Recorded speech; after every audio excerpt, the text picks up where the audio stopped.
For millennia, the Great Pyramids have stood as the world's greatest engineering mystery, a testament to an ancient civilization's ambition. Today we'll examine the archaeology, the papyrus records, and the experiments that bring us closer to answering one fundamental question: how did they actually build these colossal monuments? For millennia, the pyramids of Giza have stood as the ultimate symbols of ancient power, enduring testaments to a civilization that reached for eternity. Built during Egypt's Old Kingdom, a period of unparalleled peace and prosperity, these monuments were far more than just tombs for pharaohs. They were bold declarations of divine authority and staggering technical mastery.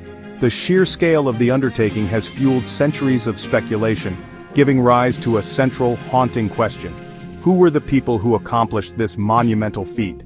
For a long time the answer seemed simple and brutal: an army of slaves toiling under the lash. But the sands of Giza have recently given up their secrets, revealing a story that is far more complex and infinitely more human. The popular image of countless slaves dying in service to a tyrannical pharaoh was largely cemented by the Greek historian Herodotus in the 5th century BC. Writing 2,000 years after the Great Pyramid was completed, his account, though compelling, was based on hearsay. This narrative held sway for centuries, shaping our perception of ancient Egypt. However, groundbreaking archaeological discoveries in the late 20th century began to dismantle this long-held myth. The turning point was the excavation of a lost city just south of the Giza Plateau, a sprawling settlement now known as Hayt el Ghurab. This was not a slave camp. It was a highly organized, purpose-built city for the pyramid builders. Archaeologists, led by Dr. Mark Lehner, uncovered a meticulously planned community. It included long, gallery-like barracks capable of housing up to 2,000 rotational laborers at a time. These were likely conscripted citizens, serving the state for a period before returning to their villages, much like a form of national service. Alongside these barracks were more permanent dwellings for the skilled craftsmen, artisans, and overseers who formed the project's core. The city had its own administrative centers, bakeries capable of producing thousands of loaves of bread each day, and facilities for processing vast quantities of fish from the Nile. This was the logistical heart of the entire operation, a testament to incredible foresight and planning. It was a coordinated national effort, mobilizing the country's best and brightest. The workforce was composed of paid, fed, and housed laborers who understood their vital role in a project of immense religious and national importance. Further evidence comes from the workers' own cemetery discovered nearby. Here the skeletons tell a powerful story. Analysis reveals that the builders were well fed, with a diet rich in protein from beef, mutton, and fish, a diet far better than that of a typical slave. More remarkably, the bones show signs of expert medical care. We see skeletons with cleanly set fractures, limbs that were amputated with surgical precision, and even evidence of successful brain surgery. These individuals were not disposable. They were valuable assets, cared for, and given time to heal so they could return to work. This was an investment in a skilled labor force. Beyond the bones we find their voices. Graffiti left by work gangs on the monument blocks reveals team names, often with a touch of humor, like the Drunkards of Menkore or the Friends of Khufu. This graffiti provides a profound human connection, revealing a sense of camaraderie, pride, and belonging among the teams who built these eternal structures. They weren't slaves, they were Egyptians, building for their king, their gods, and their country. The first great challenge was extracting the millions of stone blocks. The bulk of the pyramids, the core structure, was quarried from limestone right on the Giza Plateau. For the smooth, gleaming outer casing, finer white limestone was brought from Tura, across the Nile. And for the critical structural elements of the internal chambers and passages, immense granite blocks were transported from Aswan, over 500 miles to the south. The quarrying process itself was a masterclass in ingenuity. Workers would cut deep channels and slots into the bedrock using copper chisels and stone pounders. Then, they would drive wooden wedges into the slots. By soaking these wedges with water, the wood would expand with immense force, splitting the stone along a clean, predictable line. The primary tools were made of copper, the strongest metal available. These chisels and saws dulled quickly against the hard stone and required a constant team of smiths to resharpen them, another layer in the complex logistical chain. For the incredibly hard granite of Aswan, they used dolerite, a stone even harder than granite, to painstakingly pound the blocks into shape. Once quarried, the blocks, some weighing as much as a modern semi-truck, had to be moved. This is where Egyptian engineering truly shone. The primary method involved massive wooden sledges, which were dragged by teams of men across prepared causeways. The key to this process, a secret revealed in a Middle Kingdom tomb painting, was water. The painting depicts a man pouring liquid in front of a sledge. Experiments have confirmed that wetting the sand in front of the sledge reduces friction by over 50%, allowing a much smaller team to pull an enormous weight. To get the blocks up the rising height of the pyramid, the Egyptians built ramps. While a single, long external ramp was once the prevailing theory, many experts now believe they used a more efficient system, a spiraling internal ramp built into the body of the pyramid itself. This would have saved enormous amounts of time and material.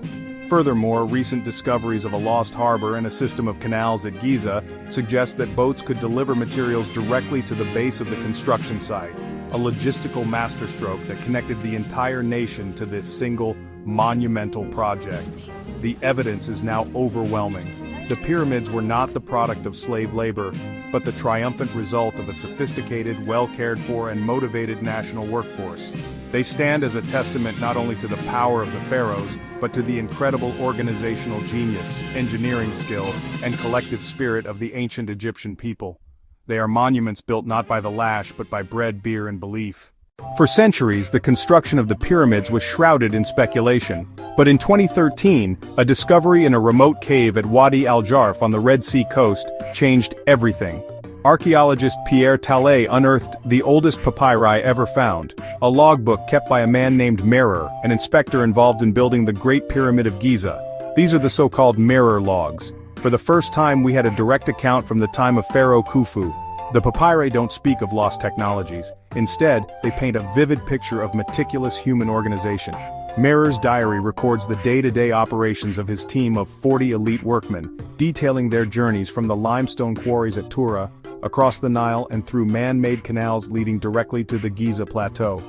These documents are a logistical treasure trove, revealing a project of immense scale, powered by human ingenuity and bureaucratic efficiency. This efficiency was matched by an almost unbelievable level of precision. Before a single block was laid, the pyramid's vast footprint had to be perfectly level. To achieve this, Egyptian engineers likely carved a grid of shallow trenches into the bedrock, filled them with water, and marked the resulting waterline. The water's surface provided a flawless level plane, allowing workers to cut the foundation with a deviation of mere centimeters over 13 acres. But their most astonishing feat was aligning the structure to the cardinal points. The Great Pyramid is oriented to true north with an accuracy of within 3/60ths of a degree, a level that would challenge engineers today. How? They looked to the stars. Using simple sighting instruments, ancient astronomers tracked circumpolar stars. By observing the moment two stars were in perfect vertical alignment, they could identify true north. This celestial alignment was a deeply spiritual act, connecting the pharaoh's eternal resting place with the unchanging heavens.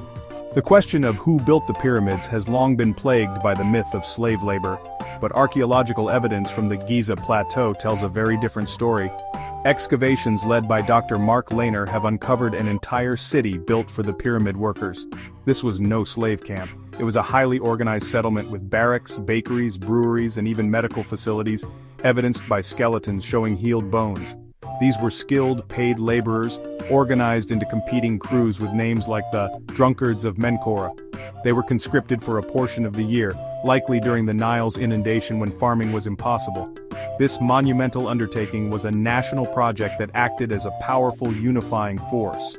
It required a centralized government to levy taxes, manage a complex supply chain, and mobilize a workforce of thousands.